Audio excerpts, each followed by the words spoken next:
Hello cravings! Malapit na at parating na ang mga holidays kaya naman don't forget na ilista ito sa inyong listahan ang napakasarap at napakasimpleng Scotch Eggs Filipino style.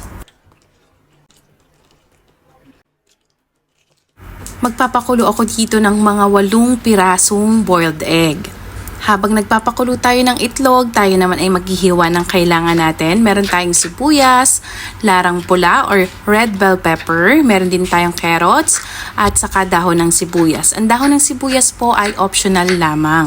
Kung meron kayo, gamitin natin. Kung wala, okay lang po kahit wala. Gagamit ako ng food chopper para mas mabilis at mapino yung ating mga gulay. Kung wala namang food chopper, hiwa-hiwain natin ng maliliit. After ng 7 minutes, pwede na yung ating itlog. Ilalagay ko lang ito sa malamig na tubig.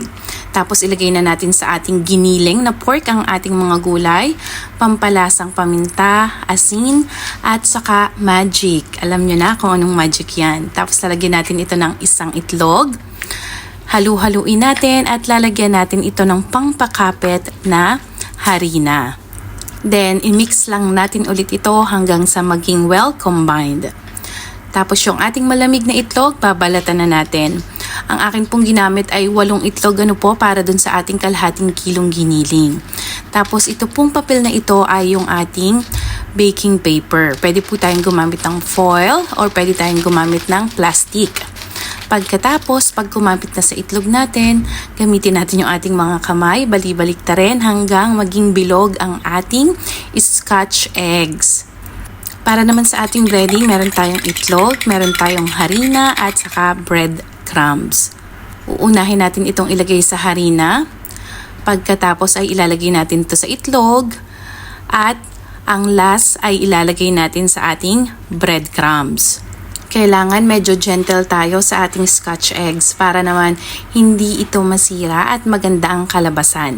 Pag mainit na yung ating mantika, pwede nating iprito hanggang ito ay maging golden brown. Pwede namang advance nyo itong gawin tapos prito nyo kinabukasan para mas firm yung ating giniling. At pag ganito na, pwede na nating hanguin.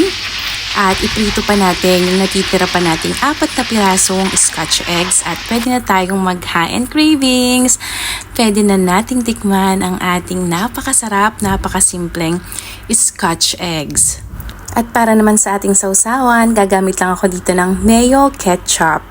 Sana ay matry nyo cravings ang ating masarap na Scotch eggs Filipino style.